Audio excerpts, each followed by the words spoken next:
parler moins vite et faire ce que j'essaye aussi de m'appliquer, des silences au milieu de tes phrases, au milieu des mots.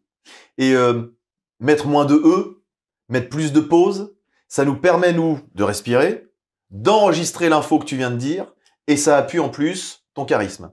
Donc, au lieu de faire des et quelques hésitations, finalement, est-ce qu'on fait beaucoup parce qu'on veut meubler, parce que on sait pas trop, on a peur du blanc aussi. L'effort que moi je peux vous demander aussi, on le fera dans les 2 autres jours, là on est vraiment sur le message, c'est de mettre des pauses, de faire des silences. Et vous allez voir que ça va rendre accro aussi votre public. Ce qui est génial avec les silences, les pauses que vous allez mettre, c'est que vous allez même pouvoir les mettre au milieu des phrases. Et là, tu dis, ah ouais, non, mais qu'est-ce qu'il va dire après? Et on est suspendu à vos lèvres en disant, voilà, j'ai une histoire géniale à vous raconter, c'est ma propre histoire.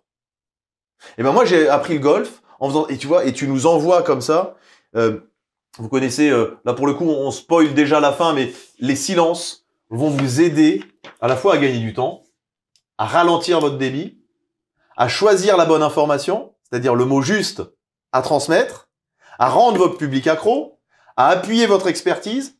C'est plein de très bonnes valeurs, les silences. Donc, utilisez ces pauses-là, ces silences-là, ça veut dire ralentissez.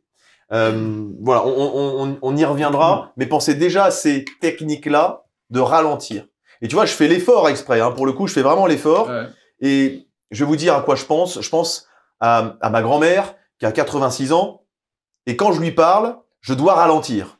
Et je dois m'appliquer à lui parler suffisamment fort, à articuler parce qu'elle lit sur mes lèvres. Et puis à faire des pauses parce que sinon elle comprend absolument rien de ce que je suis en train de lui raconter. Bah, le cerveau de votre auditoire, c'est ma grand-mère qui a 86 ans. Donc pensez à lui parler et à faire des pauses pour qu'elle enregistre l'info et pour que vous ayez le temps de choisir le bon mot.